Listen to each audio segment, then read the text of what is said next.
Everyone, ಮತ್ತೊಮ್ಮೆ ರಿಯಾನ್ಸ್ ಟ್ಯಾರೋಗೆ ಸ್ವಾಗತ. ಇವತ್ತಿನ ರೀಡಿಂಗ್ನಲ್ಲಿ ನೀವು ಇಷ್ಟಪಡ್ತಾ ಇರುವ ವ್ಯಕ್ತಿ ನಿಮ್ಮ ಬಗ್ಗೆ ಏನು ಯೋಚನೆ ಮಾಡ್ತಾ ಇರಬಹುದು ಹಾಗೆ ಕೇಳೋಣ. ಇದೊಂದು ಕರೆಂಟ್ ಫೀಲಿಂಗ್ ಸೆಕ್ಷನ್ ಆಗಿರುತ್ತೆ, ಹಾಗೆ ಕ್ಯಾಂಡಲ್ ವ್ಯಾಕ್ಸ್ ರೀಡಿಂಗ್ ಇರುತ್ತೆ. ಯಾರ್ಯಾರು ನನಗೆ ಸಬ್ಸ್ಕ್ರೈಬ್ ಮಾಡ್ತಾ ಇದ್ದೀರಾ, ಕಮೆಂಟ್ಸ್ ಮಾಡ್ತಾ ಇದ್ದೀರಾ, ಎಲ್ರಿಗೂ ತುಂಬ ಧನ್ಯವಾದಗಳು. ಇದೊಂದು ಜನರಲ್ ರೀಡಿಂಗ್ ಆಗಿರೋದ್ರಿಂದ ನಿಮ್ಮ ಲೈಫಲ್ಲಿ ಹೆಚ್ಚಿನ ಕ್ಲಾರಿಟಿ ಬೇಕಿದ್ರೆ ನೀವು ಪರ್ಸನಲ್ ರೀಡಿಂಗ್ ತಗೋಬಹುದು. ಮೊದಲು ಸ್ವಲ್ಪ ಕಾರ್ಡ್ಸ್ ನೋಡೋಣ. ನಿಮ್ಮ ಬಗ್ಗೆ ಅವರು ಏನು ಯೋಚನೆ ಮಾಡ್ತಾ ಇದ್ದಾರೆ.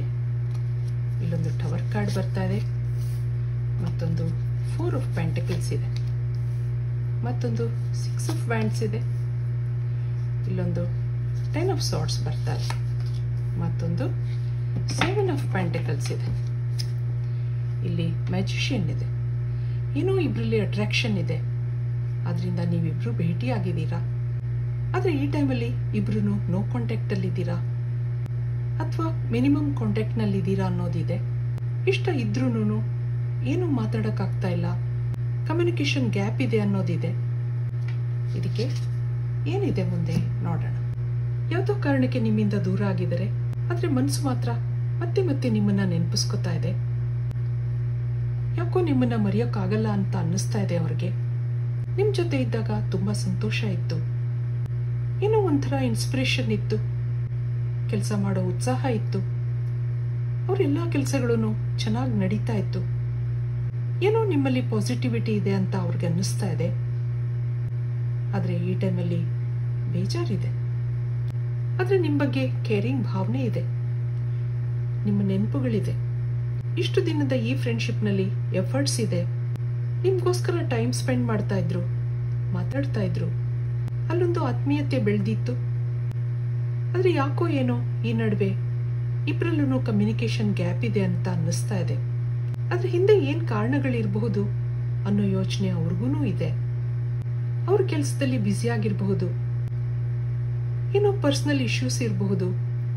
ಇಬ್ಬರಲ್ಲೂ ಕಮ್ಯುನಿಕೇಷನ್ ಗ್ಯಾಪ್ ಬರ್ತಾ ಇದೆ. ಇದಕ್ಕೆ ಕ್ಯಾಂಡಲ್ ವ್ಯಾಕ್ಸ್ ರೀಡಿಂಗ್ ಇಂದ ಏನ್ ಬರುತ್ತೆ ಕೇಳೋಣ.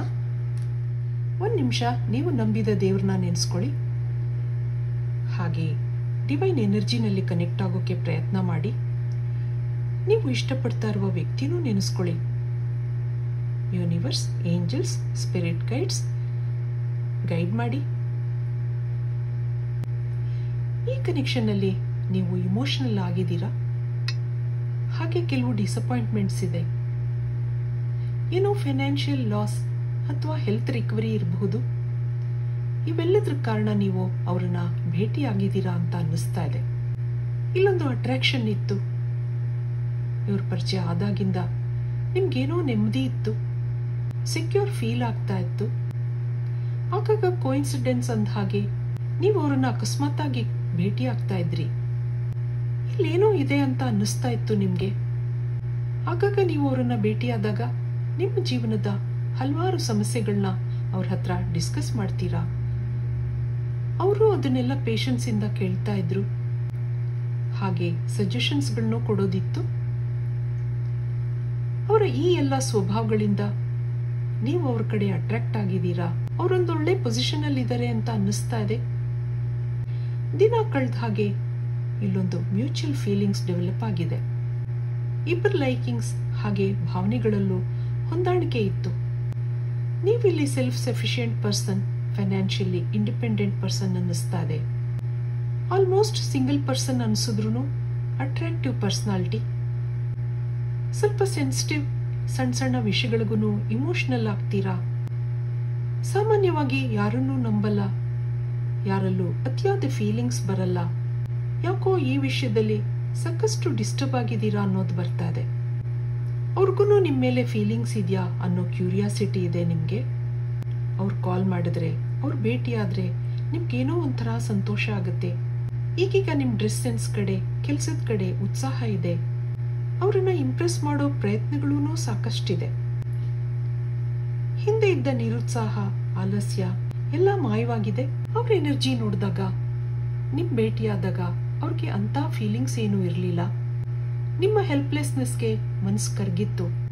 ರಿಪೀಟೆಡ್ ಆಗಿ ನೀವು ಕನೆಕ್ಟ್ ಆಗ್ತಾ ಇದ್ದಿದ್ರಿಂದ ನಿಮ್ಮ ಬಗ್ಗೆ ಕ್ಯೂರಿಯಾಸಿಟಿ ಇದೆ. ನಿಮ್ಮನ್ನ ನೋಡಿದ್ರೆ ಒಳ್ಳೆ ಫೀಲಿಂಗ್ಸ್ ಇದೆ, ಹಾಗೆ ರೆಸ್ಪೆಕ್ಟ್ ಸಹ ಇದೆ. ಮನ್ಸು ಮಾತ್ರ ಬೇಡ ಅಂದ್ರೂ ನಿಮ್ಮ ಕಡೆ ಅಟ್ರಾಕ್ಟ್ ಆಗ್ತಾ ಇದೆ. ಹಾಗೆ ಇಲ್ಲಿ ಅವ್ರ ಲೈಫಲ್ಲಿ ಏನೋ ಚಾಲೆಂಜಸ್ ಇದೆ, ಸ್ಟ್ರೆಸ್ ಇದೆ ಅನ್ನಿಸ್ತಾ ಇದೆ. ಇದನ್ನೆಲ್ಲ ಮರೆಯೋ ಪ್ರಯತ್ನಗಳಿದೆ.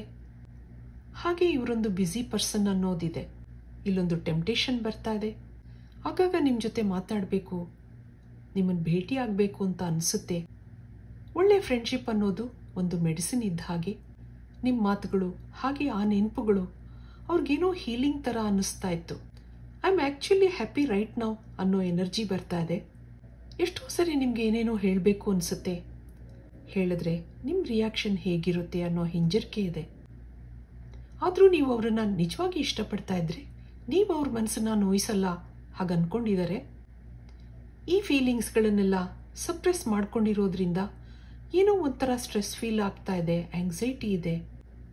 ನಮ್ಮ ಕೆಲವು ಫೀಲಿಂಗ್ಸ್ಗಳನ್ನು ಹಿಡಿದಿಟ್ಕೊಳ್ಳೋದ್ರಿಂದ ಹಲವಾರು ಫಿಸಿಕಲ್ ಪೇಯ್ನ್ಸ್ ಅಂದರೆ ದೇಹದ ಕೆಲವು ಭಾಗಗಳಲ್ಲಿ ನೋವು ಬರೋ ಚಾನ್ಸಸ್ ಇರುತ್ತೆ. ಅದಕ್ಕೋಸ್ಕರ ಎಷ್ಟೋ ಸರಿ ನಾನು ನೆಗೆಟಿವ್ ಫೀಲಿಂಗ್ಸ್ನ ಯೂನಿವರ್ಸ್ಗೆ ಸರೆಂಡರ್ ಮಾಡಿ ಅಂತ ಹೇಳೋದು. ನಿಮ್ಮನ್ನು ಕಂಡ್ರೆ ಇಷ್ಟ ಇದೆ, ಹೇಗೆ ಮುಂದುವರಿಯೋದು ಅನ್ನೋ ಪ್ರಶ್ನೆ ಇವ್ರಿಗಿದೆ. ಸರಿಯಾದ ಸಮಯ ನೋಡಿ ನಿಮ್ಮ ಜೊತೆ ಮಾತಾಡಬಹುದು ಹಾಗೂ ಅನ್ನಿಸ್ತಾ ಇದೆ. ಆದರೆ ಯಾಕೋ ಆ ಸರಿಯಾದ ಟೈಮು ಬರ್ತಾನೇ ಇಲ್ಲ ಹಾಗೂ ಅನ್ನಿಸ್ತಾ ಇದೆ ಅವ್ರಿಗೆ. ನಿಮ್ಮನ್ನು ಭೇಟಿಯಾದರೆ ಅದು ಇದು ಮಾತಾಡ್ತಾರೆ. ಏನು ಮಾತಾಡಬೇಕು ಅಂದ್ಕೊಂಡಿರ್ತಾರೆ ಅದೇ ಮರ್ತು ಹೋಗಿರುತ್ತೆ ಅವ್ರಿಗೆ. ಮತ್ತೆ ಅದೇ ನೆನಪುಗಳು ನಿಮ್ಮ ಜೊತೆ ಮಾತಾಡಿದನ್ನೆಲ್ಲ ರೀಕಾಲ್ ಮಾಡ್ಕೋತಾರೆ. ಮೆಸೇಜಲ್ಲಾಗಲಿ ಫೋನ್ ಕಾಲಲ್ಲಾಗಲಿ ಏನಾದರೂ ಹೇಳಬೇಕು ಅಂತ ಅನ್ಕೋತಾರೆ. ಮುಂದೆ ಅವರು ಹೇಳ್ಬೋದಾ, ಏಂಜಲ್ಸಿಂದ ನಿಮ್ಗೇನು ಬರುತ್ತೆ, ಈ ಕನೆಕ್ಷನ್ನಲ್ಲಿ ಮುಂದೆ ಏನಿದೆ, ಅವ್ರು ನಿಮ್ಮ ಬಗ್ಗೆ ಏನು ಯೋಚನೆ ಮಾಡ್ತಾ ಇದ್ದಾರೆ, ಅದೆಲ್ಲ ಸಕ್ಸಸ್ ಆಗುತ್ತಾ ಹಾಗೂ ಕೇಳೋಣ.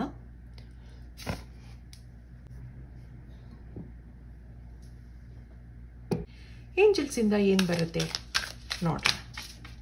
ಏಂಜಲ್ಸ್ ಏನು ಹೇಳ್ತಾರೆ, ಈ ಕನೆಕ್ಷನ್ನಲ್ಲಿ ಏನು ಗೈಡೆನ್ಸ್ ಕೊಡ್ತಾರೆ. ಇಲ್ಲಿ ದೇರ್ ಇಸ್ ಸಮಥಿಂಗ್ ಬೆಟರ್ ಅನ್ನೋದು ಬರ್ತಾ ಇದೆ. ಮತ್ತೊಂದು ನಾಟ್ ದಿ ರೈಟ್ ಟೈಮ್. ಇಲ್ಲೊಂದು get more information, communicate clearly ಅನ್ನೋದು ಬರ್ತಾ ಇದೆ.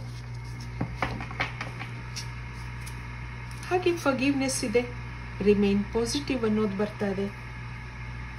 ಈ ಕನೆಕ್ಷನಲ್ಲಿ ಮುಂದೆ ಇಂಪ್ರೂವ್ಮೆಂಟ್ಸ್ ಇದೆ ಅನ್ನೋದು ಬರ್ತಾ ಇದೆ. ಈಗ ಸರಿಯಾದ ಟೈಮ್ ಅಲ್ಲದೆ ಇರಬಹುದು. ಅವ್ರಿಗೂ ಏನೋ ಮಾತಾಡೋಕ್ಕೆ ಹಿಂಜರಿಕೆ ಇದೆ, ಏನು ಹೇಳ್ಕೋಬೇಕು ಅಂತ ಅನ್ನಿಸ್ತಾ ಇಲ್ಲ. ಅದರಿಂದ ನೀವು ಏಂಜಲ್ಸಿಂದ ಮೋರ್ ಇನ್ಫಾರ್ಮೇಷನ್ ತಗೋಬೇಕಾಗತ್ತೆ. ಕೆಲವು ಸರಿ ಪ್ರೇಯರ್ ಮಾಡ್ಕೋಬೇಕಾಗತ್ತೆ, ಮ್ಯಾನಿಫೆಸ್ಟ್ ಮಾಡ್ಕೋಬೇಕಾಗತ್ತೆ. ಹಾಗೆ ನೀವು ಕಮ್ಯುನಿಕೇಟ್ ಮಾಡಬೇಕಾಗತ್ತೆ. ಇಲ್ಲಿ ಆದಷ್ಟು ನಿಮ್ಮಿಬ್ಬರಲ್ಲಿ ಕಮ್ಯುನಿಕೇಷನ್ ಗ್ಯಾಪ್ ಇದೆ. ಅವರು ಮಾತಾಡೋಕ್ಕೆ ಹಿಂಜರಿತಾ ಇದ್ದಾರೆ. ಮುಂದೆ ಇದೆಲ್ಲ ಸರಿಯಾಗುತ್ತೆ ಅನ್ನೋದಿದೆ. ಮುಂದೆ ಧೈರ್ಯ ಮಾಡಿ ಅವರು ನಿಮ್ಮ ಜೊತೆ ಮಾತಾಡ್ಬೋದು ಅನ್ನೋದಿದೆ. ನೀವು ಅವ್ರಿಗೆ ಇಷ್ಟ ಇದ್ದೀರಾ, ನಿಮ್ಮ ನೆನಪುಗಳಿದೆ. ಅವ್ರು ಏನು ಹೇಳಬೇಕು ಅಂದ್ಕೊಂಡಿದ್ದಾರೆ ಅದನ್ನೆಲ್ಲ ಮನಸ್ಸಲ್ಲೇ ಸಪ್ರೆಸ್ ಮಾಡ್ಕೊಂಡಿದ್ದಾರೆ. ಯಾಕೆಂದರೆ ನೀವೇನು ಹೇಳ್ತೀರೋ, ನಿಮ್ಮಿಂದ ಏನು ಉತ್ತರ ಬರುತ್ತೋ, ಇಲ್ಲ ಅಂತಂದರೆ ಡಿಸಪಾಯಿಂಟ್ ಆಗುತ್ತೆ, ಬೇಜಾರಾಗುತ್ತೆ ಅನ್ನೋದಿದೆ ಅವ್ರಿಗೆ. ಆದರೆ ಪಾಸಿಟಿವ್ ಆಗಿರಿ ಅಂತ ಏಂಜಲ್ಸ್ ನಿಮ್ಗೆ ಹೇಳ್ತಾ ಇದ್ದಾರೆ. ಪಾಸಿಟಿವ್ ಆಗಿರೋದ್ರಿಂದ ಮನಸ್ಸಲ್ಲಿ ಏನೋ ಸಂತೋಷ ಇರುತ್ತೆ.